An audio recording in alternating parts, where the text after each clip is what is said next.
नमस्कार, मैं हूं नीरज शर्मा और आप देख रहे हैं न्यूज ड्रम कमेंट्री। ये एक ऐसा शो है जिसमें हम रोजाना की बड़ी खबरों पर एकदम निष्पक्ष कमेंट्री करते हैं।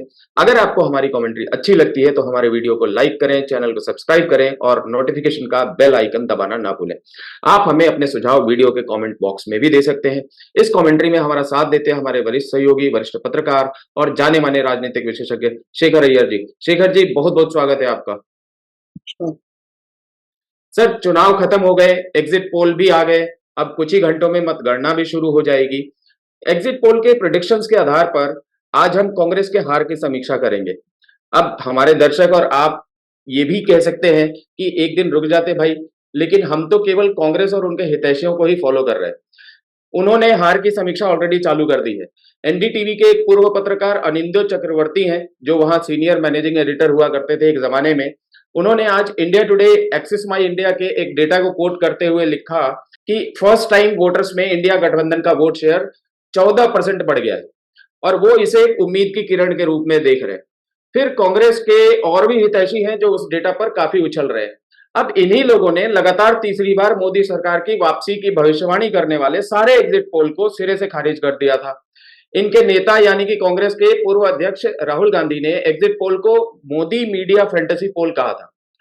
उनके तो महासचिव जो है कांग्रेस के, जयराम रमेश, उन्होंने कह दिया कि ये एग्जिट पोल इलेक्शन में गड़बड़ी, धोखाधड़ी, हेराफेरी या अंग्रेजी में यूं कहें तो रिग्ड इलेक्शन को सही ठहराने की एक कोशिश है। मतलब उनका कहने का ये था कि ये इलेक्शन रिग्ड होगा अगर एग्जिट पोल के हिसाब से नतीजे आए तो। अब रिजेक्ट करना ही था तो पूरा ही कर देते सर। उसी इंडिया टुडे एक्सिस माई इंडिया के कुछ डेटा को रेफर करते हुए नाचना क्यों है? कांग्रेस आखिर कितना कंफ्यूजन पैदा करना चाहती है सर? कंफ्यूजन पैदा क्या करेंगे, खुद बड़े कंफ्यूज्ड है। अब चुनाव प्रक्रिया पर सवाल उठा के भविष्य के लिए भी अपने फ्यूचर को खड़बड़े में खड़ा करते हैं, क्योंकि चुनाव आते जाते चुनाव कोई पार्टी हारता है, जीतता है, पार्टियां रिकवर करते हैं, फिर जीतते हैं। कांग्रेस की भी यही हालत रही है, पिछले 10 साल में कई विधानसभा चुनाव जीते। लेकिन इस बार मैं देख रहा हूँ एक बड़ी कोशिश हो रही है कि पूरा प्रोसेस को क्वेश्चन करने का और एक प्रकार आंदोलन करने की कोई तैयारी चल रही है अगर नतीजा उनके पक्ष में ना हो। आज अभी अभी अखिलेश यादव जी का एक स्टेटमेंट आया है जिसपे कह रहे हैं कि लोग स्वीकार नहीं करेंगे अगर बीजेपी जीतती है तो चुनाव। लोग क्रांतिकारी मूड में हैं, क्योंकि ईडी, सीबीआई और आईटी को ये करके इसको करके उन्होंने ये किया, यानी यूज करके पक्ष को ये किया, वीकन किया जी। और चुनाव जीतने की सारे अपकंडे अपनाए। एक प्रकार से मुझे लगता है कि जो तैयारी चल रही है, जो अपोजिशन कोर्ट कचहरी से लेकर सड़क पे उतरने का कई प्लानिंग चल रहा है, और इसका मतलब है कि अपोजिशन पूरा हिंदी अलायंस नहीं करेगा, मुझे समझ नहीं आ रहा है। लेकिन क्योंकि तमिलनाडु में अगर डीएमके को फेवर करता है तो क्या करेंगे, या ममता का जो भी सीट्स आएंगे उस पर क्या प्रश्न चिन्ह लगेगा। तो ये भी केवल सवाल आता है कि उत्तर प्रदेश को लेकर इतने कह रहे हैं अखिलेश, ये कह रहे हैं कि भाई हम आंदोलन करेंगे। लोग मतलब हम नहीं करेंगे, लोग आंदोलन करेंगे, लोग एक्सेप्ट नहीं करेंगे। इसका मतलब देखिए, ऐसा एक नेतृत्व कांग्रेस ऐसा नेतृत्व के पास चला गया जो पूरा डेमोक्रेटिक प्रोसेस पर सवाल खड़ा करते हुए खुद को भी वंचित रख रहे हैं इलेक्ट्रल प्रोसेस धीरे धीरे करके। ये मुझे लगता है कि क्या होता है कि जब आप प्रोसेस को भी क्वेश्चन करोगे, इलेक्शन कमीशन की अंपायरिंग को क्वेश्चन करोगे, तब फिर जाके कौन सा मैच खेलोगे। क्योंकि इलेक्शन कमीशन संस्था तो देखिए सबके भरोसे पर चल रहा है संस्था है। और आपने देखा होगा chief election commissioner Rajiv Kumar ने जिस तरह एक एक बातों को लेकर जिस तरह बातें रखी, बोला कि ये षड्यंत्र, उन्होंने तो शब्द नहीं प्रयोग किया कि बड़ी एक तो शादी सोची समझी एक स्ट्रेटेजी है कि इलेक्शन कमीशन को क्वेश्चन करो, इलेक्शन कमीशन क्रेडिबिलिटी पर सवाल उठाओ, और बोले कि हम इस पर ये नहीं करेंगे, हम इस पर कार्रवाई करेंगे जी। और उन्होंने ये भी कहा कि हम फेल कर गए, इस तरीके का फेक नैरेटिव हमारे अगेंस्ट भी हो सकता है, ये उन्होंने नहीं सोचा। उन्होंने कहा कि हमने सोचा था कि एक नेता दूसरे नेता के खिलाफ कर सकता है, एक पॉलिटिकल पार्टी दूसरे पॉलिटिकल पार्टी के खिलाफ कर सकती है, लेकिन हम ही इसमें लपेट लिए जाएंगे, ये हमने नहीं सोचा था। देखिए, एक परफेक्ट मुझे जो लग रहा है, देखिए ये परफेक्ट माओवादी स्ट्रेटेजी होती है, क्योंकि माओवादी कभी इलेक्शन प्रोसेस में बिलीव नहीं करते और हमेशा उनका ये क्वेश्चन करना है, कॉन्स्टिट्यूशन को क्वेश्चन करना है, कॉन्स्टिट्यूशन प्रक्रिया क्वेश्चन करना है, और ये कह के भाई कहना भाई सब जला दो ये सारी दुनिया और एक नया ऑर्डर बनेगा। तो यही तो माओवादी एक्सट्रीम लेफ्ट रेडिकल थॉट्स है। क्या कांग्रेस, समाजवादी पार्टी ऐसे party extreme left radical thoughts में फंस गए? अगर फंसे हैं, मुझे तो लगता है कि फिर आगे चुनाव जीतने का मुझे उनके ये नहीं दिखाई दे रहा, क्योंकि भारत कतई उस चीजों को अपनाएगा नहीं, क्योंकि जो लोग इसी चीजों को अपना के जंगल चले गए हथियार लेके, बिल्कुल उनकी हालत आप जानते हैं क्या हो रहा है। सर। अगर इससे पहले कि एस्टेब्लिश्ड पॉलिटिकल पार्टी इस तरह बातें करे कि चुनाव का आंदोलन करेंगे, नतीजे को एक्सेप्ट नहीं करेंगे, आंदोलन की तैयारी करेंगे, शाहीन बाग टाइप की ये करेंगे, मुझे लगता है ये सब करके they are not only a bad fighter but they are also bad loser.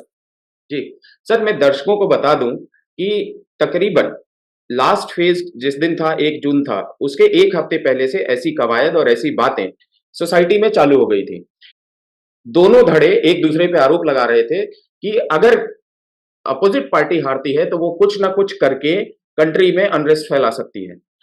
जो कांग्रेस का धड़ा था उसका आरोप ये था कि मोदी आसानी से सत्ता का हस्तांतरण नहीं करेंगे, जिस तरीके से इंदिरा गांधी और राजीव गांधी ने 1977 और 1989 में किया था।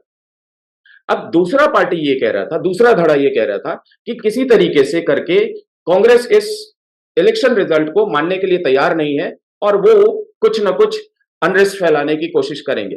और हमने इस तरीके की चीजें देखी हैं, इंडिया में हो भी जाता है। सीए के टाइम पे देखा था हमने, फार्मर्स प्रोटेस्ट के टाइम पे देखा था, अनरेस्ट फैलाने की कोशिश तो की जाती है। दिल्ली पे हमला किया जाता है, धावा किया जाता है। लेकिन इन सब चीजों के बीच एक चीज तो साफ साफ समझ में आ गई है कि इलेक्शन कमीशन अभी हार नहीं मान रहा है। इलेक्शन कमीशन ने सीधा सीधा कह दिया है कि कई राज्यों में जहां पे कुछ पोस्ट पोल वायलेंस या किसी प्रकार की गड़बड़ी की आशंका हो सकती है, वहां पर सिक्योरिटी फोर्सेस, सेंट्रल फोर्सेस काफी लंबे टाइम के लिए रहेंगे। इसका मतलब यह है कि सरकार और इलेक्शन कमीशन इसके साथ साथ ये भी तैयारी कर रही है कि कुछ इस तरीके की अगर अप्रिय घटना हुई तो उससे कैसे निपटा जाए। देखिए वहां भी क्या है कि जैसे रिजल्ट्स कल आने लगेंगे, मॉडल कोड ऑफ कंडक्ट खत्म हो जाए, law and order state subject, तो ये फोर्सेस तो वहां तनाव रहेंगे, खास करके उत्तर प्रदेश, बिहार, पश्चिम बंगाल, आंध्र प्रदेश, कुछ ऐसे राज्यों में रहेंगे। लेकिन उनको कंट्रोलिंग अथॉरिटी वही स्टेट गवर्नमेंट रहेगी, इलेक्शन कमीशन का रूल नहीं रहेगा, क्योंकि जैसे ही इलेक्शन रिजल्ट डिक्लेयर हो जाते हैं, इलेक्शन प्रोसेस कंप्लीट हो जाते हैं, मॉडल कोड खत्म हो जाता है। जब तक मॉडल कोड है तब इलेक्शन कमीशन का डायरेक्ट सुपरविजन, सुपरिंटेंडिंग का रोल है। तो फोर्सेस तो रहेंगे, लेकिन केंद्र सरकार के दायित्व बन जाएगा फिर, और राज्य सरकार जो भी है, देखिए तो विधानसभा चुनाव तो बंगाल में नहीं हुआ, तो राज्य सरकार का भी दायित्व बनता है, लेकिन ऑलरेडी वायलेंस आरंभ हो चुका है पश्चिम बंगाल जैसे राज्यों में। जी। तो ये गंभीर बात है। देखिए पॉलिटिकल हमारे देश का सबसे खासियत रही हमारी डेमोक्रेसी के इतने सालों में, चेंज ऑफ गवर्नमेंट्स हुआ है through peaceful means, through elections. अभी तक ये हमारी रिकॉर्ड रही है। अगर इस बार ऑपोजिशन इतना डिजेक्टेड है, उनको लगता है भाई हम कभी चुनाव जीत नहीं पाएंगे प्राइम मिनिस्टर मोदी के खिलाफ, तो हमें इस तरह की स्ट्रेटेजी अपनानी है, भाई प्रोसेस को क्वेश्चन करो। लेकिन उससे जाके आप स्ट्रीट वायलेंस करके क्या फायदा? आप एक हफ्ता कर सकते हैं, 1 महीना कर सकते हैं, लीगली तो कोई रिकॉर्ड्स नहीं है। जो डिफीटेड कैंडिडेट है वो जाके इलेक्शन पिटीशन फाइल करेगा कंसर्न हाई कोर्ट में। ठीक है सर, मैं ये तो मान गया कि कांग्रेस और जितने भी विपक्षी पार्टियां हैं उन सबका मानना और क्लेम करना दोनों जायज था। जायज इस तरीके से था कि उनको लग रहा था, और या तो लगे या ना लगे, सबसे बड़ा सवाल यह है कि अगर आप चुनाव लड़ रहे हैं तो आपको कभी हार माननी नहीं, ये एक बेसिक रूल है। लेकिन सर उनके जो पढ़े लिखे समर्थक और बहुत ही highly qualified foreign return journalist हैं, उनको क्या ऐसा लग रहा था कि कांग्रेस इस बार या इंडिया गठबंधन इस बार चुनाव जीत सकता है? मतलब कहां से वो बुद्धि लेकर के आए थे और आज वो अपनी बुद्धि में क्या लेकर के बैठे हुए हैं? वो आज भी यही मान रहे हैं कि इंडिया गठबंधन चुनाव जीत सकती है और मोदी हार सकते हैं। नहीं, जो रियलिटी आप और हम देख पा रहे थे वो लोग देखना नहीं चाहते थे। उनको लगा भाई 5 साल कैसे ही आ गया, पहले सोचो भी, और बोले सोचे कि भाई 5 साल का बुरा टाइम है, बस 5 साल खत्म हो जाएगा, फिर गोल्डन पीरियड विल रीस्टार्ट। लेकिन 19 में भी आ गए, कई काम कर चुके हैं, कई चीजें आर्टिकल 378 गई, राम मंदिर का प्राण प्रतिष्ठा हुआ, यूसीसी की अभी कई राज्यों में इंट्रोडक्शन लेवल पे हो गए। तो इनको लग रहा था भाई ये सब हो रहा है तो फिर इस बार सोचे कि अनएम्प्लॉयमेंट को लेकर कई इश्यूज होंगे, तो जिसकी वजह से ये काफी ये हो जाएगा, मतलब कहीं ना कहीं मोदी जी के लिए प्रॉब्लम होगा, बीजेपी के लिए भी प्रॉब्लम होगा, और स्वयं सब कारण अपने आप बनाना शुरू कीजिए। भाई आरएसएस बीजेपी के लिए काम नहीं कर रही है, कई जगह पे फलाना जात काम नहीं कर रहा है, ये अपनी ये थी, इनकी अपनी नैरेटिव थी, और धीरे धीरे ये नैरेटिव स्वयं विश्वास करने शुरू किए, क्योंकि विजुअल थिंकिंग और पॉसिबिलिटीज में फर्क इनका पूरा मिटा चुका था। तो इनकी विजुअल थिंकिंग यही थी कि भाई मोदी जी चले जाएंगे, फिर कांग्रेस आ जाएगी तो सारा इकोसिस्टम के लिए बूस्ट होगा। जी लेकिन चुनाव के जो जो देखिए, चुनाव शुरू होने से पहले ही वही जितने ओपिनियन वो यही कह रहे थे, भाई प्राइम मिनिस्टर का पॉपुलैरिटी बरकरार है, उनके सामने कोई विकल्प नजर नहीं आ रहा है लोगों के लिए, और जो काम अभी तक किए हैं उन पर लोगों को भरोसा है, और आगे भी सोचते हैं कि भाई इनके नेतृत्व में भारत आगे बढ़ेगा। तो इसमें तो फर्क नहीं हुआ। आज अगर रिजल्ट्स, एग्जैक्ट रिजल्ट जो आएंगे और आपके एग्जिट पोल रिजल्ट्स के साथ मतलब जब मिलाया जाएगा, अगर ज्यादा फर्क नहीं है तो यही आंसर है। लेकिन सर अभी कांग्रेस का देखिए, कांग्रेस स्वीकार नहीं कर रही कि भाई अपने नेतृत्व फेल हो गया ऑल्टरनेटिव देने में, अपने नेतृत्व विकल्प को मतलब विकल्प ऑपोजिशन पार्टीज को लेकर भी विकल्प देना नहीं हो पाए, और राहुल गांधी कतई विकल्प नहीं बन पाए। ये जी तीसरा चुनाव है जब विकल्प नहीं बना पाए। बिल्कुल सर, ये मैं एक छोटा सा कमेंट करते हुए मैं दूसरे सवाल पर आऊंगा। आपने छोटा सा कमेंट ये है कि कुछ लोगों के लिए पॉलिटिक्स पॉलिटिक्स है, और मोदी के लिए जितना हमने अभी तक देखा है, मैं बहुत ज्यादा तारीफ नहीं करना चाहता हूं, मोदी के लिए एक जन सेवा जो है उनके लिए वही पॉलिटिक्स है। बहरहाल मैं दूसरे सवाल पर आता हूं। अभी आपने मुझे और खुद को कंपेयर किया एक पर्टिकुलर इकोसिस्टम के पत्रकारों से कि हम जाकर के जमीनी हकीकत देखते हैं और पढ़ पाते हैं, और वो शायद नहीं पढ़ पाते। चलिए इसी कंपैरिजन को आगे बढ़ाते हुए मैं एक सवाल पूछना चाहता हूं आपसे। क्या आज की डेट में अगर ये फैसला या ये चुनाव का नतीजा मोदी के अगेंस्ट आता, तो क्या आप इसको डिनाउंस करते या रिग्ड बोलते या क्या करते आप? नहीं, हम तो कहेंगे भाई लोगों के अंदर तो कुछ बातें जो बताया जाता था उसका गंभीरता ज्यादा निकला।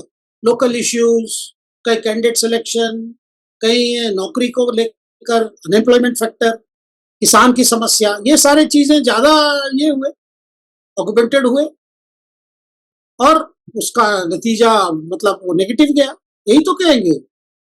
बिल्कुल देखिए, बिल्कुल हम थोड़ी कहेंगे भाई पीएम को ही जीतना है, अगर नहीं जीतते हैं तो वो एग्जिट पोल खराब है, ऐसे थोड़ी बोलते हैं। बिल्कुल बिल्कुल बिल्कुल फिर यही पत्रकार और पार्टी वालों का क्या फर्क है? बिल्कुल देखिए, सर। पार्टी वाले भी मैं देख रहा हूँ, धीरज जी बताना चाहता हूँ, कांग्रेस वाले भी बहुत समझदार वाले हैं। उनमें से कई लोगों ने मुझे कहा कि इस बार हम नहीं कर पा रहे, जाके हम तैयारी करेंगे 2029 की। लेकिन इकोसिस्टम उनसे ज्यादा एग्रेसिव है, जी वो कह रहे नहीं नहीं नहीं मानो, नहीं लग जाओ लग जाओ, लेकिन आंदोलन सर करो। उस इकोसिस्टम जो कि अपने आप को बहुत बड़ा बुद्धिमान और थिंकर समझता है, उस इकोसिस्टम से जरा जा करके पूछिए कि तुम जिस नेता के पीछे रैली कर रहे हो, जिस नेता के पीछे अपनी पूरी ताकत लगा रहे हो, वो नेता कहता है कि ये जो 295 का फिगर हमने दिया है वो सिद्धू मूसेवाला के जो एक फेमस टाइटल है, उनका संगीत है, उनका एक गीत है जिसका नाम है 295, उसके नाम के ऊपर हमने 295 कोट कर दिया। सर ये मतलब किसकी मेंटल बैंकरप्सी है? वोटर्स की, नेता की, या वो नेता के सपोर्टर जो इकोसिस्टम के पत्रकारों की, या जो इंटेलेक्चुअल लोग मानते हैं अपने आप को? कहां का इंटेलेक्ट दिख रहा है आपको इसमें? किस तरीके का है? नहीं, कुछ इंटरनेट फ्रंटलेट नहीं है, अपने प्रोपेगेंडा का शिकार हो गए उसमें। इनके राहुल जी के 295 क्लेम के बाद कई लोगों ने उस फिगर्स को रीवर्क किया। एक मेरे पास आया है, एक मैं सुनाता हूँ। उनका कहना था कि बेस्ट ऑफ परफॉर्मेंस भी हो 120 साउथ में, उसमें से 80 जीतेगी इंडिया अलायंस। उसके बाद बाकी बंगाल बंगाल सब जो ममता फमता सबको मिलाने से भी वो भी 95 सीट्स होगा। 95 प्लस 80 175 सीट्स आपको बनता है, महाराष्ट्र सब मिला के। जी लेकिन सवाल आता है जहां कांग्रेस डायरेक्टली जो बीजेपी को फाइट कर 295 प्लस 175 सीट्स, तो 120 सीट्स कांग्रेस को मिलनी चाहिए मिनिमम, तभी जाके 295 बनती है। तो इसमें तो इतना सीट तो ये सारे सीट्स तो वो लड़ नहीं रहे, और मान लीजिए उसमें 120 सीट में कांग्रेस 110 और बाकी पार्टीज 10, तब जाके 295 बनती है, बाकी वो 175 ऐड करके। जी तब जी कांग्रेस की स्ट्राइक रेट क्या होनी चाहिए? स्ट्राइक रेट वो 62% होनी चाहिए, यानी जितनी रीजन्स हैं आपके, उत्तर हो, पश्चिम हो, पूर्व हो या उत्तर पूर्व हो, सब जगह में कुल मार्क 60, यानी हर 3 सीट में 2 सीट जीतनी है। जी जी जी और ये तो पहाड़ क्लाइम करने की बात है क्या ना। बिल्कुल बिल्कुल बिल्कुल। सर मैं इसी से एक और जुड़ा हुआ सवाल पूछता हूँ। हमारे इकोसिस्टम से ही मेरे पास एक व्हाट्सएप आया। डीबी लाइव करके एक यूट्यूब चैनल है जो कि लेफ्टिस्ट प्रोपेगेंडा चैनल है, और उसने भी एक एग्जिट पोल कंडक्ट किया था। आप मुझसे पूछना चाहेंगे सर कि उस एग्जिट पोल में इंडिया गठबंधन को कितने नंबर्स दिए गए थे? हाँ हाँ, बताइए। 295। इतना भयंकर मैच। खैर मैच दोनों तरफ हो रहा है। कम से कम 2 न्यूज चैनलों ने 400 का आंकड़ा पार करवा दिया था बीजेपी के लिए, एनडीए के लिए खास करके, और एक तरफ तो एग्जैक्टली वही नंबर है 295। सो इसका मतलब साफ साफ ये है कि 295 जो है मैजिकल नंबर। अच्छा, वही लोग मेरे साथ शेयर कर रहे हैं जो कि बड़ी बड़ी रिसर्च कंपनियों के एग्जिट पोल पे यकीन ना करके उनको मोदी के ऑफिस में लिखा हुआ एग्जिट पोल बता रहे हैं, और वो एक leftist propaganda YouTube channel dB live के द्वारा बैठ करके एक ऑफिस में किए गए एग्जिट पोल को सही मान करके। मतलब कितना दिन खुश होना चाहते हो तुम?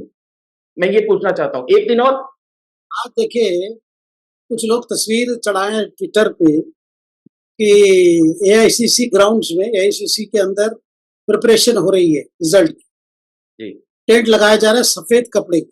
तब कुछ लोग पूछने लगे, भाई ये सफेद कपड़ा तो एक पर्टिकुलर ओकेशन के लिए लगाया जाता है, ये तैयारी तो कोई सेलिब्रेशन के लिए नहीं होता है। जी क्योंकि कुछ लोगों ने लगा दिया, देखो एआईसीसी कॉन्फिडेंट है, तैयारी चल रही है, जी वो सफेद ही कपड़े से पूरा टेंट लगा रहे हैं। तो कह रहे भाई इसका तो एक ही क्या शोक सभा होने वाला है क्या, ऐसे पूछ रहे। जी जी जी मतलब इसमें एक तरफ ह्यूमर भी है, दूसरी बिल्कुल बिल्कुल तरफ एक हार्ड रियलिटी है, और मैं कह सकता हूँ वो हार्श रियलिटी भी है कि कांग्रेस अभी तक कभी इंट्रोस्पेक्शन किया ही नहीं। भाई 2014 में नहीं किए, 19 में नहीं किए, अब 24 आ गए, इसमें भी नहीं करोगे, सबके ऊपर उंगली उठाओगे, स्वयं पर नहीं, तो कैसे आप निकल आओगे? एक आध कभी राज्य में जीत जाते हो तो आपको लग रहा है कि रिवाइवल है। कहीं बिल्कुल बीजेपी, देखिए कैसा इन्होंने बना दिया, बीजेपी को हर चुनाव जीतते रहना है, तभी जाके ये कहेंगे बीजेपी जिंदा है, बीजेपी जीत रही है, बीजे आगे बढ़ रही है।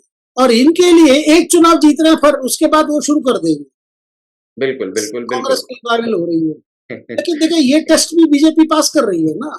बिल्कुल बिल्कुल ये समय देखिए, जैसे सब लोग कहते हैं, मैं भी मानता हूँ डेमोक्रेसी में अच्छी ऑपोजिशन होनी चाहिए, लेकिन ऑपोजिशन को तैयार करने वाला काम हमारी नहीं है, पार्टीजों की है। जब तक आप उंगली उठाते रहोगे सारे इंस्टीट्यूशंस, कल आप सुप्रीम कोर्ट भी कहोगे, कई बेंच पर भी सवाल उठाए गए, जहां आपको रिलीफ नहीं मिलती आप कहोगे ये भी, मतलब ये कहना भाई सब के हुए सब ये है वो है, ये कह के फिर आप जब जीतोगे तो फिर कहीं जीतोगे तो, क्योंकि जो हालत बनी है ये आज देखिए चंडीगढ़ में मेरी रिपोर्ट भी मिला है, पार्टी के मनीष तिवारी कैंडिडेट थे कांग्रेस की तरफ से, और मैं देख रहा हूँ वहां के चंडीगढ़ प्रदेश कांग्रेस की कई लोगों को या सस्पेंड किया गया या पावर से पोस्ट से हटाया गया, क्योंकि ऐसा कंप्लेंट हुआ है कि ये लोग ठीक से काम नहीं किए मनीष तिवारी के लिए।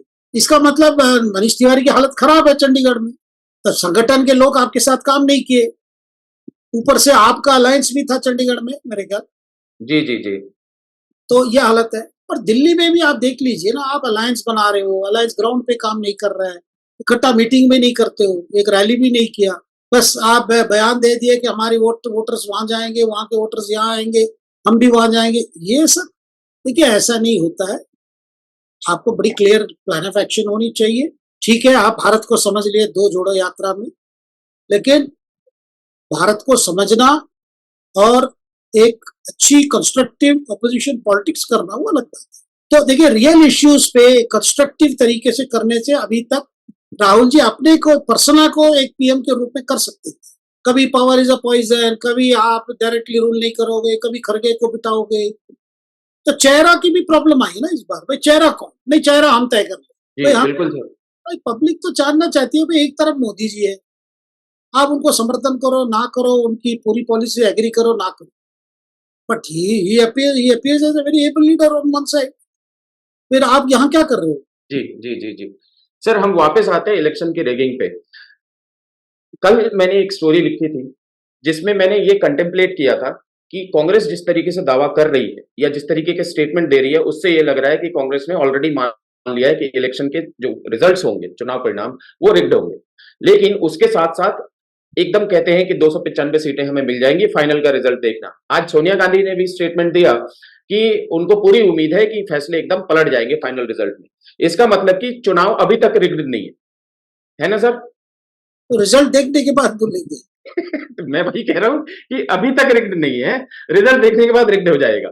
इस बीच में जो कुछ होने वाला है, जिसको बोलते हैं काउंटिंग, वो काउंटिंग के लिए अरविंद केजरीवाल भी अपने पार्टी वर्कर्स को इंस्ट्रक्ट करके गए कल जेल, और राहुल गांधी ने भी अपने पार्टी वर्कर्स को इंस्ट्रक्ट किया था कि आप एकदम चिपके रहना, ईवीएम से चिपके रहना, वीवीपैट को अच्छे तरीके से मिलान करवाना, कुछ भी गड़बड़ी हो तो रेड फ्लैग करना, हंगामा करना, चुनाव निरस्त करवाना, जो कुछ भी करना है सारे ज्ञान दिए हुए। अब इसका मतलब तो यही है, कल मैंने पूछा था और मैं वो सवाल आपसे पूछना चाहता हूं, वो मैंने आर्टिकल के जरिए पूछा था कि क्या अब ओनस विपक्ष के हाथ में रह गया है ये बताने के लिए कि इलेक्शन रिग्ड है या नहीं रिग्ड है? अगर ये ढंग से काम करेंगे जिस तरीके से इनके पार्टी के नेताओं ने इनको इंस्ट्रक्ट किया है, तो ऑफकोर्स इसका मतलब कि रिगिंग नहीं होगी। तो अब ओनस किस पे है? नहीं, बोनस देखिए, बोनस की बात नहीं है। देखो, आपको अगर आपकी कार्यकर्ताओं को और पार्टी और को कहना पड़े चिपके रहो, तो ये तो हर पार्टी करती है। पोलिंग एजेंट्स लगाते हैं, काउंटिंग रूम को, जो ये रूम है स्ट्रांग रूम को, तो सबके सामने सील किया जाता है। पार्टी रिप्रेजेंटेटिव्स रहते हुए, नुमाइंदे वहां रहते हैं। ये तो एक प्रोसेस है। देखिए, कोई नई चीज इस चुनाव के लिए नहीं है। हर समय इस तरह की अरेंजमेंट्स हुई है, लेकिन ये कोई नया जैसा है कि नए कि आज तो चीफ इलेक्शन कमीशन ने पूरा एक्सप्लेन किया, भाई ये तो हमारी सीसीटीवी कैमरा लगा हुआ है, जी गार्डेड है, पॉलिटिकल पार्टीज के वहां पे एजेंट्स बैठे हुए, दे टेक टर्न्स। तो चिपक के रहना आपको कहना पड़ रहा, तो आपके लोग क्या खिसक जाएंगे? नहीं नहीं सर, ये मेरे मेरे मेरे सवाल पूछने का दोबारा से एक बार मतलब बता देता हूं आपको। मतलब ये था कि जब आपने ये कह दिया कि हम चिपके रहेंगे, अपने लोगों को इंस्ट्रक्ट कर दिया, इसका मतलब ये होगा कि इसके बाद जो रिजल्ट आएगा और उसमें भी आपको फेवरेबल रिजल्ट नहीं मिला, तो आप फिर गड़बड़ी पे निशाना साधोगे या फिर अपने जो जो इंस्ट्रक्शन दिया अपने कार्यकर्ताओं को उनको बोलोगे कि हमने ठीक से काम नहीं किया, क्या होगा? सर, ये मुझे लगता है ये बहाना कल ही ढूंढ लेंगे। बहुत देखिए, इनका कोई व्यवस्था से लेकर नहीं है। आज क्योंकि इलेक्शन चीफ इलेक्शन कमीशन ने स्पष्ट कर दिया, कल बीजेपी ने मेमोरेंडम दिया था, जिस मेमोरेंडम में इलेक्शन कमीशन से ये मांगा था कि आप स्पष्टीकरण दीजिए, इस तरह के संदेह दूर कीजिए। जी इसलिए आज उन्होंने कह दिया। और सबसे बड़ी जो चार्ज थी कि रिटर्निंग ऑफिसर्स को इन्फ्लुएंस किया गया, यानी जो जयराम रमेश का चार्ज, कि स्वयं अमित शाह ने बात किया। आज सर, अभी तक उन्होंने जवाब नहीं दिया है जवाब जयराम नहीं रमेश दिया जी। और इलेक्शन कमीशन ने कह दिया, भाई हमें तो कोई रिटर्निंग ऑफिसर्स ने नहीं कहा कि there was some undue influence. Sir, जिस तरीके से हमने चर्चा की शुरुआत की थी उसमें हमने कहा था कि हम कांग्रेस के हार की समीक्षा करेंगे। अब कांग्रेस के लोग खुद ही कर रहे हैं तो हम भी कर सकते हैं। सर, जैसे कि हमने शो के शुरुआत में ही कह दिया था कि हम कांग्रेस के हार की समीक्षा करेंगे एग्जिट पोल के नतीजों के आधार पर। कांग्रेस खुद ही कर रही है समीक्षा, तो हम भी कर सकते हैं। अब मेरा सवाल ये है कि कांग्रेस को क्या लगा था और इनको क्या दिमाग में था कि ये जीत जाएंगे? वजह क्या थी? इनके इस कॉन्फिडेंस की वजह जानना चाहता हूं सर मैं आपसे। देखिए, उनको लगा कि लोकल इश्यूज ज्यादा बढ़ रहा है, बेरोजगारी, और राहुल जी का कैंपेन पे जोर पकड़ कि राहुल जी का कैंपेन, बाकी ऑपोजिशन का नेता कैंपेन सब्सिक्वेंट फेजेस में उसका काफी ट्रैक्शन हुआ है। और इनकी जो गारंटीज वगैरह है कि महिलाओं को इतना पैसा दे देंगे, 1 लाख रुपया जमा हो जाएगा, ये हो जाएगा, वो हो जाएगा, और अग्निवीर जैसे मुद्दे पर इन्होंने जिस तरह उछाला है, उसका काफी युवाओं के बीच में ये हो रहा है। तो स्वयं उनको लगा भाई हमारी कैंपेन अच्छी चल रही। और साथ में इनके समर्थक भी जो सोशल मीडिया कैंपेन चला, उससे भी इनका भरोसा बढ़ा। मैं बार बार कहता हूँ, क्या है Neeraj ji, you start believing your own propaganda. भाई आप बिल्कुल। करते हो, तो आप फिर आपकी इकोसिस्टम वही रिफ्लेक्ट करती है, वही आपको भी आता है, तो आपको लगता है कि सब ठीक है। जैसे अभी आपने कहा कि 1 लाख रुपए की जो इन्होंने गारंटी दी थी युवा को और महिलाओं को, मैंने भी खुद जाकर के ग्राउंड पे कई सारी महिलाओं को और गरीब से गरीब महिलाओं को, मैंने स्वीपर्स को भी पकड़ा। मैं तो कभी भी एक सुखी संपन्न दिखने वाली किसी भी महिला या पुरुष से बात नहीं की मैंने। जो मैं पकड़ता था उसी तरीके से जो एकदम नीचे के तबके के लोग हों, जो बहुत गरीब हों। मैं उनसे जब पूछता था तो वो कहते थे कि आज तक दिया क्या जो 1 लाख रुपए दे दे, हम क्यों भरोसा करें। जो अभी आपने बताया कि आपने एक प्रोपेगेंडा स्टार्ट किया और आपने उसी में अपने आप को उलझा लिया और खुद पे ही बिलीव कर लिया। एक्चुअल में जितने ये मुद्दे उठा रहे थे, हम चालू करते एक एक से। OBC did not work well. अगर हम इंडिया टुडे माई एक्सिस के डेटा को आधार बनाए तो ओबीसी में बीजेपी को कहीं भी नुकसान नहीं हुआ है और ये इनका सबसे बड़ा प्लैंक था। अब सोचिए जब सबसे बड़ा प्लैंक फेल हो गया तो और हम क्या कर सकते हैं। दूसरा, चलिए ये न्याय लेकर के आए, हम 1 लाख रुपए ऐसे देंगे वैसे देंगे, वो भी कहीं काम नहीं किया। 100% बोल सकता हूं, एक पैसा कहीं काम नहीं किया, सिवाय इनके एक वोट बैंक के, जिसने आखिरी दिन जिस दिन 7वें फेज का चुनाव हो रहा था, आपने खबर पढ़ी होगी, न्यूज़डम ने भी कैरी की थी। वो खबर ये थी कि बेंगलोर में कई सारी औरतें लाइन लग के इंडिया पोस्ट में अकाउंट खुलवा रही हैं, ये सोच करके कि अभी बस इंडिया ब्लॉक की सरकार बन जाएगी और इनके अकाउंट में लाख रुपए आने चालू हो जाएंगे। और भी कई ऐसे मुद्दे हैं जिन पे आप अगर थोड़ा सा भी गौर करेंगे तो ऐसा लगेगा कि उनका कोई ग्राउंड रियलिटी उनकी थी नहीं। अब हम बात करते हैं कि इनको क्या बिलीव कहां से आया। कांग्रेस की पूरी लीडरशिप बैठती है, एक प्रेस कॉन्फ्रेंस करती है, उसमें श्रीमती सुप्रिया श्रीनेत ये बताती हैं कि उनके यूट्यूब के एवरेज व्यूज जो थे वो बीजेपी के एवरेज व्यूज से 3 गुना ज्यादा थे। उसी तरीके से 3 गुना ज्यादा इंस्टाग्राम के एवरेज लाइक्स से ज्यादा थे। सर ये कौन सा पैरामीटर है इलेक्शन जीतने का। ये खास करके उस दिन हुआ था जिस दिन ये ऑलरेडी खबर आ चुकी थी एक रात पहले कि ओपन एआई का यूज करके ये टेक्निकली इलेक्शन को मैनिपुलेट करने की कोशिश कर रहे हैं। मैंने कई बार अपने शो में भी बोला है कि हम चाहे जिसका भी वीडियो देख लें, पीएम मोदी का वीडियो देख लें, ऐड उस पे कांग्रेस का ही चलता है, हाथ बदलेंगे हालात। तो कोशिश तो बहुत की गई, ओपन एआई टेक्नोलॉजी यूट्यूब के साथ घालमेल, अभी यूट्यूब वाले पे आएंगे, मैंने आपको बोला था कि यूट्यूब वाले पे बात करेंगे। तो ये इनका बेसिस था सर, ये यकीन करने का कि हम चुनाव जीत जाएंगे। आपकी कोई कमेंट्री सर इस पे। नहीं देखिए, लेकिन ये भूल गए कि प्राइम मिनिस्टर की लोकप्रियता में कभी कमी नहीं आई और वो भी अग्रेसिवली इनके सारे गारंटीज को एक्सपोज करते गए और अपनी ट्रैक रिकॉर्ड पे बात करते गए। अपने 5 साल में क्या किए, 10 साल में क्या किए, आगे क्या विजन है, विकसित भारत का क्या है, उसके लिए अभी से क्या होगा, क्या बड़े बड़े फैसले लिए जाएंगे, सब पर बात करते रहे। इनको मोदी जी की कैंपेन के ये मजाक उड़ते रहे, भाई झूठ पे झूठ बोल रहे पीएम, इस तरह की बोलते रहे। पिछले चुनाव में पीएम को चोर बताया, इस बार बोले कि झूठ बोल रहे। लेकिन लोगों के मन में कोई ज्यादा फर्क नहीं है। देख, कुछ भी राहुल जी कहे, उनमें भरोसा करने वाले कम थे और प्राइम मिनिस्टर की बातों पर यकीन करने वाले ज्यादा थे। ऑल इंडिया पैन इंडिया भी ले लीजिए और कई जो जिसको आप कहते हैं कि की स्टेट्स, वहां भी इस तरह की थी।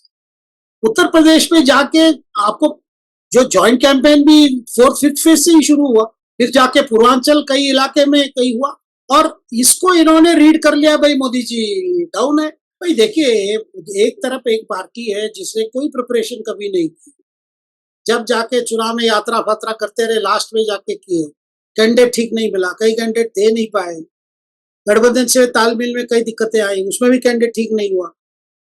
और दूसरी तरफ एक पार्टी लगातार 2-3 साल से तैयारी कर रही है, उनकी सरकार भी तैयारी कर रही है, डेटा देती है, ये किया, ये किया, उस पर इनको चैलेंज करने का कोई ये भी नहीं है, स्कोप भी नहीं है। 4 करोड़ मकान बने कि नहीं बने, जल जीवन मिशन में लाखों परिवार को पानी पहुंचा कि नहीं पहुंचा, ये चीजें जो है, जो लोगों को ज्यादा असर करता है, उस चीजों को चैलेंज करने की पोजीशन में नहीं है, परिस्थिति भी नहीं है कांग्रेस जी। ये उसको सोचे कि सारा जो पीएम कह रहे हैं सारा सर झूठ है और हम जो कह रहे हैं सारा सच है। लेकिन मैं मानता हूं इस बार खास करके कांग्रेस कई फॉल्स चीजों पे ये किया। भाई आपने शुरू किया कॉन्स्टिट्यूशन बदला जाएगा, आपने स्टार्ट किया कि आरक्षण खत्म हो जाएगी, जब इसका कोई बेसिस नहीं था। आपने कहा कि फलाना बीजेपी लीडर कह दिया, वो कह दिया, ऐसे आप उनको कोट कर रहे थे, वो क्या कहे, क्यों कहे, वो ना कहे, बस आप कहते गए इतना तक आपने फेक वीडियोस भी चला दी कि पीएम को भी कह रहे हैं भाई, सॉरी एचएम ही कह रहे हैं, अमित शाह ही कह रहे हैं कि आरक्षण खत्म हो जाएगा।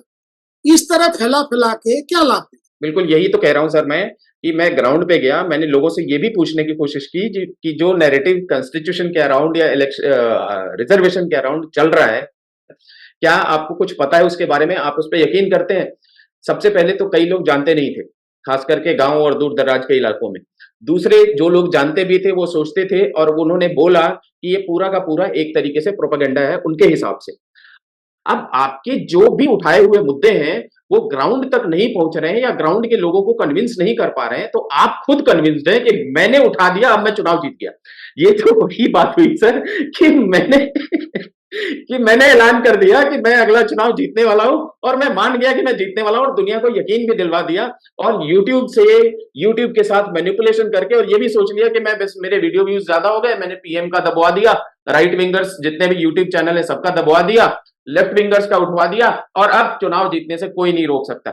अब क्या ये इंडिया है या फिर यूएस है या फिर कोई मंगल ग्रह की कंट्री है जहां पे आप सोशल मीडिया के बेसिस पे चुनाव जीत जाओगे, डिलीवरी के बेसिस पे नहीं? नीरज जी, मैं एक ही बात रखता हूँ, वो भी मैं संक्षेप में कहना चाहिए। यूट्यूब देखने वाले हर आइडियोलॉजी के समर्थक हो सकते हैं, ये भी देखेंगे भाई आप क्या बोल रहे हैं, यहाँ के लोग वहां के देखते हैं, वहां के लोग यहाँ देखते हैं, लेकिन इससे हम कंक्लूड नहीं कर सकते कि वो इतना मोटिवेट हो गया है कि आपके फेवर में डाल दिया। लेकिन उससे ज्यादा डेंजर सामने आ रहा है नीरज जी। ये चुनाव तो हो गया है, प्रक्रिया भी खत्म हो चुकी है, कल से काउंटिंग होगा, रिजल्ट भी आ जाएगा इस समय। लेकिन बात है कि जो आप चुनावी प्रोसेस को क्वेश्चन करके आगे एक ऐसा सिचुएशन को स्वयं के लिए क्रिएट कर रहे हो जिसपे क्या होगा, जब तक आप सत्ता पे दिल्ली में नहीं आते हो तब तक किसी इलेक्शन की प्रक्रिया को आप सपोर्ट नहीं करोगे, ये कह के कि इलेक्शन कमीशन हमारे खिलाफ। तो इसका मतलब आपके कैडर के अंदर भी वही डाउट फैलेगा। तो ये कब सेंटर में आएंगे पावर, कब आने के बाद ये सोचेंगे भाई हम इलेक्शन कमीशन हमारे हाथ में आ गया, उसके बाद चुनाव जीतेंगे। यानी जो विरोध, जो बीजेपी पर आप आरोप लगा रहे हो वही चीजें आप करना चाहते हो। बिल्कुल बिल्कुल बिल्कुल। तो तब तक क्या चुनाव नहीं होगी? जो चुनाव आपने जीता कर्नाटका में, आपने जीता हिमाचल में, आपने जीता तेलंगाना में, क्या वो चुनाव सही नहीं थे? उसमें इलेक्शन प्रोसेस कोई गड़बड़ नहीं हुआ? सर यही तो मुझे आश्चर्य लगता है कि जो इंटेलेक्चुअल्स हैं, क्या वो बैठ करके ये जरा सा भी नहीं सोचते या इस बात का आंसर ढूंढने की कोशिश नहीं करते कि कर्नाटक वाला इलेक्शन में ईवीएम ठीक था, हिमाचल वाले इलेक्शन में ईवीएम ठीक था, तेलंगाना वाले में ईवीएम ठीक था।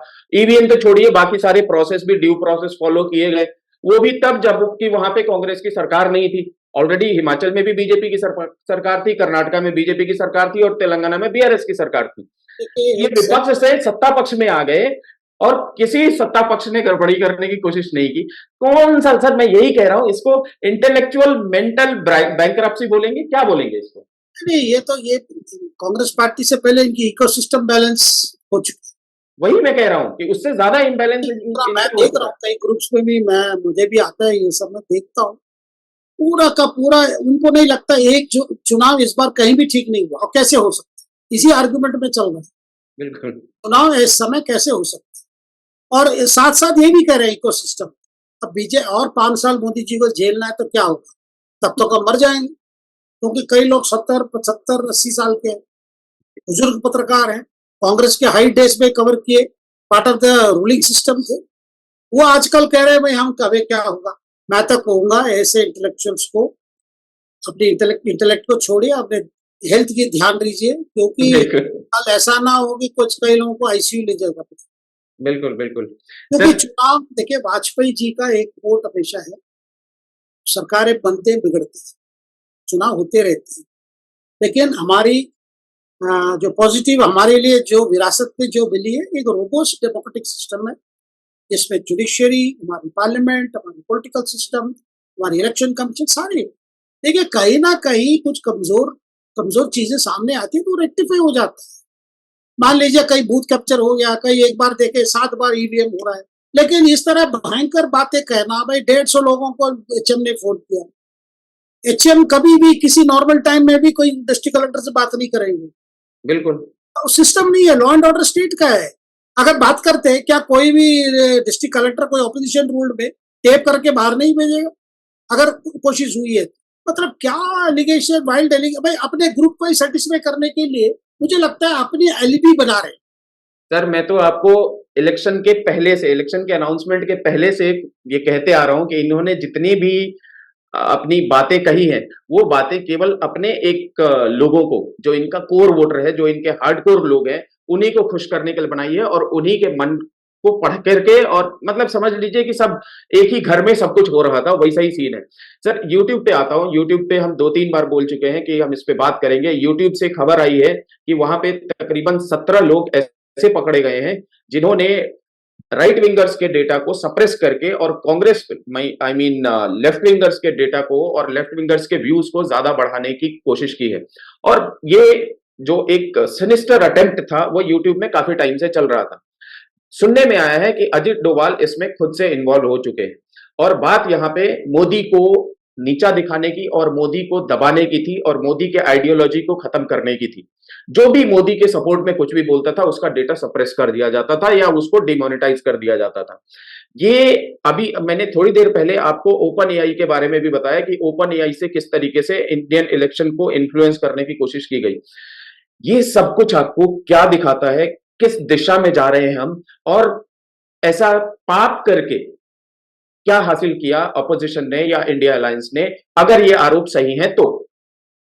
नहीं, कुछ नहीं है। देखिए, इसमें प्राइम मिनिस्टर ने भी कहा कि बाहर से इंटरफेरेंस हो रही है, जून 4 के बाद ये बंद हो जाएगा, लेकिन इस पर अभी कार्रवाई, इलेक्शन कमीशन भी कार्रवाई करेगी और सरकार की तरफ से मैंने देखा राजीव चंद्रशेखर मंत्री जैसे मंत्री ने भी कहा इस पर हम कार्रवाई करेंगे, क्योंकि ये वायलेशन ऑफ डेमोक्रेटिक जो इलेक्शन चुनाव प्रोसेस में इंटरफेरेंस, इसकी बुरी नजर होगी, इसकी मतलब इसकी बुरी ये होगी, कॉन्सिक्वेंसेस होगी, जो हाँ। विपक्ष को ये करना पड़ेगा, झेलना पड़ेगा। और उस समय हमारे ऊपर कार्रवाई हो रही है कह नहीं सकते, क्योंकि इतने फ्रस्ट्रेटेड हो चुके थे कि नॉर्मल प्रोसेस में उनको नहीं लगा कि हम चुनौती दे पाएंगे कुछ। लेकिन मोदी जी ऐसा कम्युनिकेटर हैं, सोशल मीडिया के अलावा भी डायरेक्ट कम्युनिकेशन भी बहुत अच्छी तरह की है। उनकी हर हर हर पॉलिटिकल स्टेप जो भी है इस चुनाव में एक मैसेज दिया है, वो मैसेज लोगों तक पहुंच गया।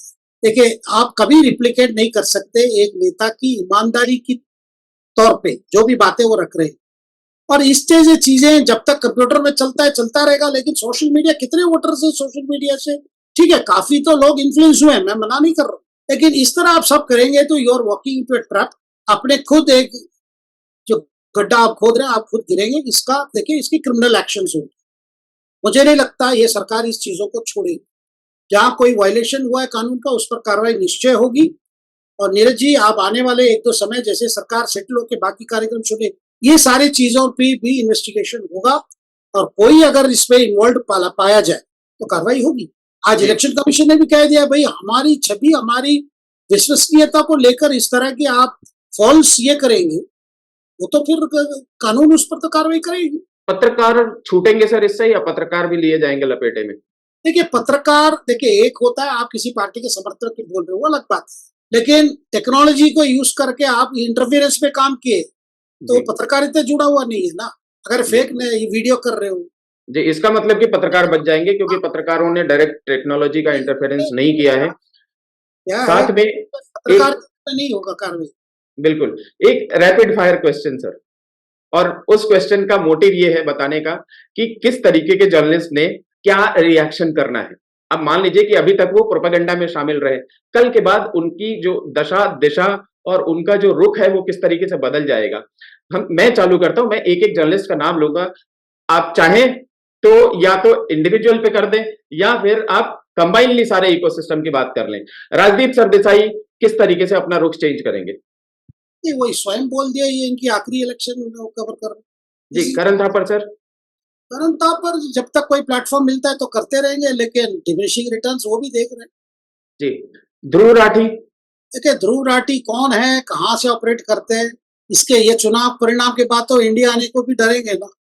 जी, और कोई ऐसा ध्यान में है सर जो आपको लगता है कि वो बहुत ही फियर्स हुआ करते थे और अब उनकी क्या हालत होने वाली है, देख के मजा आएगा उस टाइप से? हालत देखिए, कोई सरकार की कार्रवाई से नहीं होती, स्वयं डिसअपॉइंटेड हो जाएंगे स्वयं। वही वही मैं जीतने जीतने हारने की बात कर रहा हूँ। देखिए, हम तो ये कहेंगे कि ईश्वर इनको और सद्बुद्धि दे, अपने प्रोफेशनल स्टैंडर्ड्स को याद करें, अपने हेल्थ की, स्वास्थ्य की ध्यान दें, और देखिए जब तक आप अपने आप को समझ नहीं पा रहे हो तो फिर आप इस तरह करके क्या देखिए मैं एक बात बताता हूँ नीरज जी, कोई भी इंसान पत्रकार हो या कोई, हमारे पास वो क्षमता नहीं है कि हम पूरा कोर्स ऑफ हिस्ट्री को बदल देंगे, नहीं होता है।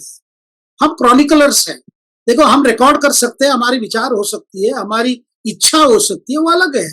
देखिए नरेंद्र मोदी जी यहाँ तक पहुंचे, ये सारे पत्रकार और इकोसिस्टम के बावजूद पहुंचे 13 और 14, 2002 से लेकर 13 तक, यानी 11 साल वो कितने इसको टॉलरेट करके स्वयं स्वैलो करके यहाँ तक पहुंचे। सर एक छोटा सा करेक्शन, 2013 तक ही नहीं, 2024 तक अभी भी वो सबके वार झेल रहे हैं। देखिए जब लोगों की लोकप्रियता कम नहीं हो रही है, लोग उन पर विश्वास कर रहे हैं, तो बाकी लोग हम क्या कर सकते हैं? भाई आपको स्वीकार नहीं है तो नहीं है, आप क्या करें? मुझे कई नेता पसंद नहीं है तो उससे क्या फर्क पड़ता है? मेरे पास एक ही वोट है, लेकिन मैं भूलना नहीं, सबके पास एक वोट है ना। तो यही तो प्रॉब्लम हुआ। देखिए जब पहले भी सेकुलरिज्म ये वो, उनका वोट, इनका वोट, फलाना का समुदाय का वोट, भाई सबके पास वोट है। कोई 15% भी भागेगा तो बाकी कोई 85% पीछे भागेगा। देखिए समय आ गया है और आने, देखिए ये लास्ट चुनाव, इस तरह की समीकरण में चुनाव हुआ है।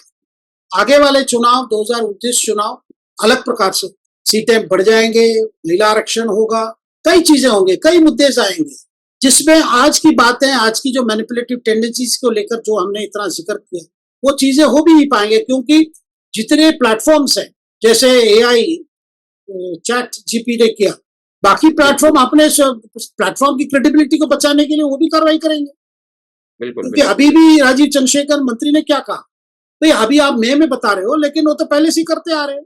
तो ये this is the last election हम देख रहे हैं ऐसे। सर मैं अपनी बात खत्म करना चाहूंगा एक छोटी सी बात के साथ। मेरी छोटी सी बात यह है कि जब भी मुझे कोई अवार्ड में या किसी कंपटीशन में या कहीं पे भी कोई समझ लीजिए कि इलेक्शन हो रहा हो, लोकल इलेक्शन, उसमें मुझे कोई बुलाता है, मैं वहां पे नहीं जाता हूं ये कह करके कि जीतोगे तुम, हारोगे तुम, जो हारेगा वो रोएगा, जो जीतेगा वो खुशी मनाएगा। मैं वहां पे क्यों आऊं? इसका मतलब यही हुआ कि बेगानी शादी में अब्दुल्ला दीवाना, ये जो भी इकोसिस्टम के पत्रकार हैं वो बेगानी शादी में अब्दुल्ला दीवाना हुए पड़े हैं। इनका यही है। भाई एक बात बताओ, अरे जीतेगी कांग्रेस, खुश होगी कांग्रेस, तुम्हें क्या मिलेगा? तुम अपना हार्ट अटैक क्यों करवा रहे हो? अभी आपने बिल्कुल सही कहा कि आप अपनी तबीयत का ख्याल रखिए। किसी के जीतने और किसी के हारने से आपकी सेहत पे क्यों फर्क फर्क पड़ने दे रहे हो? देखिए है ना सारे सर? अब्दुल्ला नहीं है। हाँ सर। आप कह रहे हैं ना शादी में अब्दुल्ला दीवाना वाला, जी ये जी सारे अब्दुल्ला नहीं है। कुछ लोग कुछ इकोसिस्टम में अच्छे थ्राइव किए, जी। उसकी बट वजह इन से इतना कमिटेड है। जी, ऐसा नहीं है कि वो सारे अब्दुल्ला से, उनमें कई अब्दुल्ला है, लेकिन कुछ ऐसे लोग भी हैं जो अब्दुल्ला नहीं है, वो स्वयं क्या है सर? कभी शादी के लिए तैयार भी है। अच्छा अच्छा। चलिए वो नंबर उनके बहुत कम है, वो तो एस्पिरेंट्स हैं सर कह लीजिए। चलिए। वो लेकिन वो कार्यकाल फिर नहीं आएगा। बात जी। क्या है, time will not come back. बिल्कुल बिल्कुल बिल्कुल। का और गोल्डन पीरियड, जैसे हम पढ़ते हैं ना इतिहास में, गोल्डन पीरियड ऑफ गुप्तास, इन जी लोगों की एक बड़ी गोल्डन पीरियड थी। वो गोल्डन पीरियड कांग्रेस कार्यकाल में जब इंदिरा गांधी थी, बाद में राजीव गांधी के समय, फिर पीवी नरसिम्हा राव के समय, फिर कोलिशन, फिर मनमोहन सिंह के समय, कई लोग सलाहकार बन गए, फिर सलाहकार से फिर जर्नलिस्ट बन गए, कई रूप बदलते रहे कि मन जी। में इच्छा एक ही चीज थी, ख्वाहिश एक ही थी, लेकिन कभी ईश्वर ने आपको साथ दिया। अब समय ऐसा आ गया है, बस ईश्वर भी कह रहे हैं बस हो गया, बस। सर एक एक कहानी और याद आ गई। 2019 में एक जहरीले न्यूज चैनल, जिसको मैं अपने तरीके से बोलता था जहरीला न्यूज चैनल हुआ करता था, उसका एक मार्केटिंग हेड अपने गांव गया, बिहार में मुजफ्फरपुर के आसपास कहीं गांव था। और जब वहां से वापस आया तो मैंने पूछा कि क्या गांव में क्या हालचाल है, इस बार चुनाव में जीत होगी बीजेपी की, नहीं होगी, या कांग्रेस जीतेगी, क्या होगा? पुलवामा का कांड तब तक हो चुका था। उसने बोला छोड़ो पुलवामा उलवामा, मैं बता रहा हूं कि जो ग्राउंड पे डिलीवरी है ना, वो डिलीवरी इतनी भयंकर है कि जब तक मोदी जिंदा रहेगा उसको कोई हरा नहीं पाएगा। और ये 2019 के चुनाव के पहले की बात, आज हम 2024 में खड़े हैं और उसकी बातों पे अगर यकीन करें, और जो ग्राउंड पे डिलीवरी की बात हमेशा की जाती है, आप भी जानते हैं, अगर ये हालात रहे तो मोदी जब तक जिंदा रहेंगे, सच्ची में अगर 20 साल और रह गए जिंदा, 93 95, जो लोग योगा फलाना ढिमकाना अच्छा एक लाइफस्टाइल जीते हैं, उनकी जीवन आयु भी बहुत लंबी होती है। अगर मोदी जी 93, 95 या 97, 98 साल तक जीवित रहे, तो आप देखेंगे कि अगले 5 टर्म भी उन्हीं के हैं। अगर यही सब चीज ठीक ठाक से चलता रहा तो। बहुत बहुत शुक्रिया सर आज के शो में जुड़ने के लिए। हमारे दर्शकों का भी बहुत बहुत शुक्रिया। आज का शो काफी लंबा था। कल हमारी नजर बनी रहेगी चुनाव के नतीजों पर। बहुत बहुत शुक्रिया। शुभ रात्रि।